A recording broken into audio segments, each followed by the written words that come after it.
The year is 1999. Our country is engaged in numerous debates sparked by the events at Columbine High School. While the adults are talking, children are noticing a lovable new sea creature on Nickelodeon, and if they can save their allowance for once, perhaps they can pick up a copy of Super Smash Bros.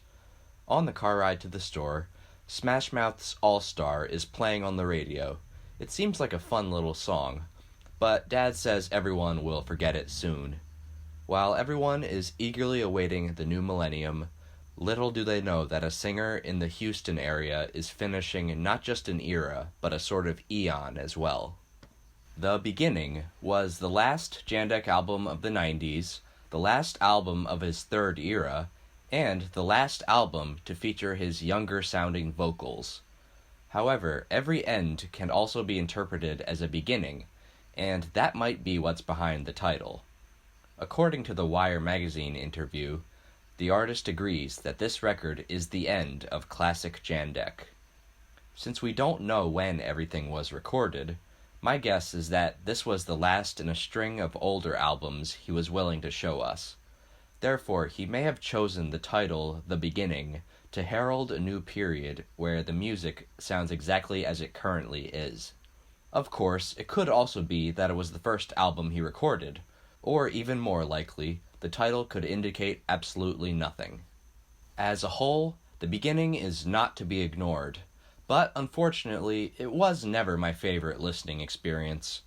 It is perhaps best known for its massive title track, which introduced piano to the catalog, and the rest is more of the basic Jandek we've been hearing since Newtown. If the guitar tuning sounds familiar, it might remind you of a certain track from that record. However, the production on this one is even more lo-fi than before. For me, these are not the highest ranking songs, but I will give each one some attention since this is the last Jandek classic. You have your basic album opener in It's February, which may offer a clue as to when everything was recorded. But other than hoping the Lord is with him for that month, the lyrics don't go much deeper than the title. Next up is the alternate version of You Standing There, which is worth checking out. The tuning and tempo are different, and there's a bit more variety in Jandek's playing. I have usually preferred the original, but I definitely see why some would gravitate towards this one. For yet another relationship song, check out I Never Left You Anyway. Once again, Jandek is dealing with a woman who left somehow. When he says you had your way, I'm guessing he means she's had enough time for herself. Ultimately, she does return, which is when we hear the memorable line, like a living, dying tree, I'll drink a cup of love tea. If you like the guitar playing on the song Desert Voice, but you wish the lyrics made more sense, this song is for you. Now, how about a song that doesn't make a lick of sense? Moving Slow does have a nice beat, but all the words seem so random. When has anybody said their turkey's rising in their blood? How exactly do you button up your directions? And for crying out loud, why does Jandek have giraffes on the mind again? At least the song has a message about turning yourself loose. Perhaps that's what he did before singing it. Meanwhile, my go-to track for this album has always been Falling Down Deep. It's basically in the key of B with dissonant guitar fills, so it plays a similar role to the title track from the last record. However, these lyrics are darker since they describe an evening where not even alcohol makes the narrator feel better. This is the time when I can't make it right.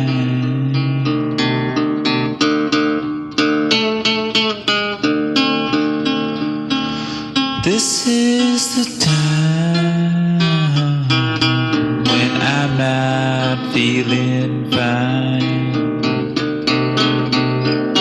When he says his journey is over and he has no more promises to keep, he might be talking about a breakup, and the last chance he describes could have been a missed opportunity to win back his lover.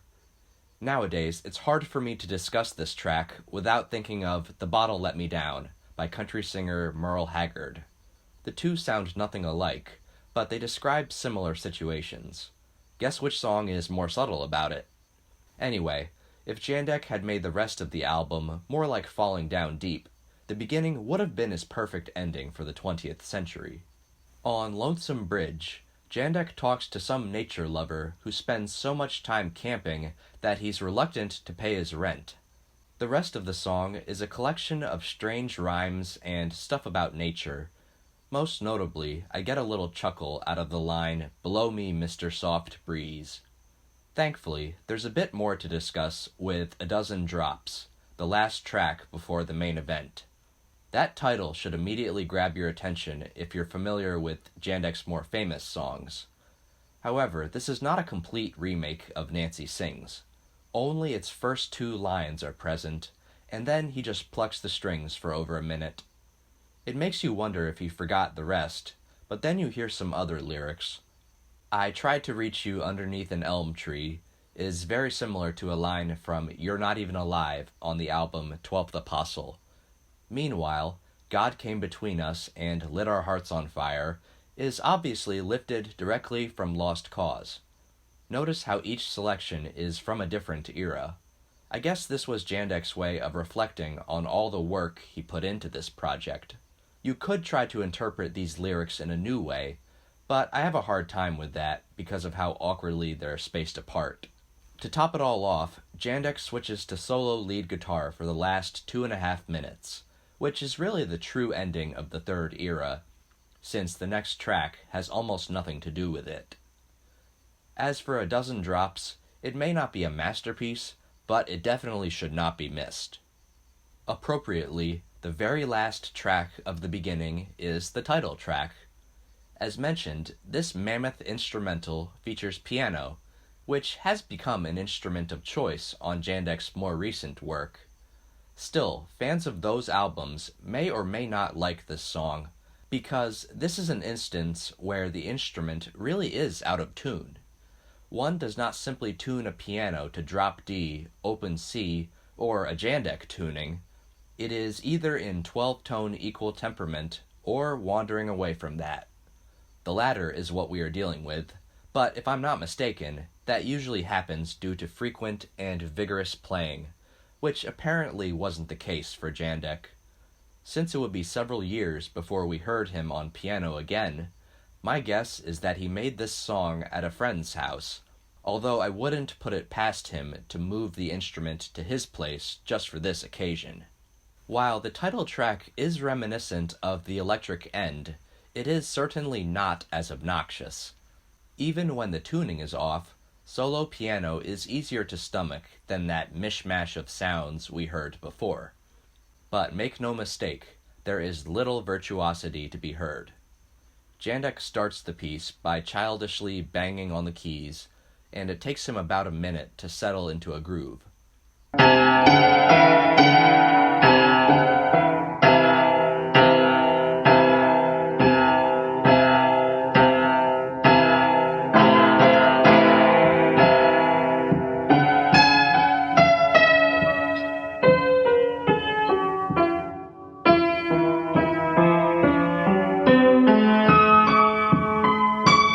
Sometimes he just meanders up and down the white keys with one hand, but then he might put both hands to work, especially around the 2-minute mark. Skip ahead to 5:40 for something extra annoying, or perhaps the slower section at 7:45 is up your alley. If you can handle the first 12 minutes, you are treated to some lovely glissando, although it sounds like he just learned the technique on the spot. There's one last melodic section starting at 13:20 until it gets intense again in the last minute. In true Jandek fashion, the ending is abrupt. Needless to say, this song is hard to compare with others in the third era. Hell, if Jandek put this on I Woke Up, it would still seem out of place. Like the electric end, I'm glad it's there, but I rarely listen to it all in one sitting. I guess this was Jandek's last way of messing with us before moving on to Act 2 of his career. To wrap things up for this review, the beginning is not a complete dud. In fact, it's probably a little better than I previously thought. I would have preferred something new over You Standing There, but at least it's a decent remake. Then we have at least 2 solid originals, while the last 2 songs are welcome additions since Jandek had never made anything like them. I'm not sure how he would botch the ending of this era, but I see no major screw-ups here. Anyway, notice the date this was posted, and then go back to the Ready for the House review. You'll find they are exactly 1 year apart. The first review was mostly finished in 2015, but updating it for YouTube is what kickstarted this whole project.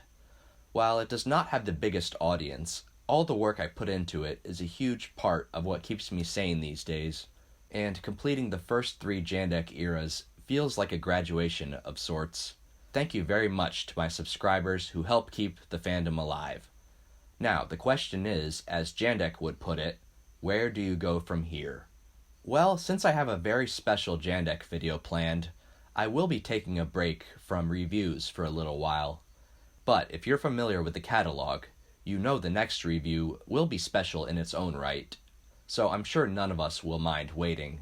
Until then, don't let your fortune fail you.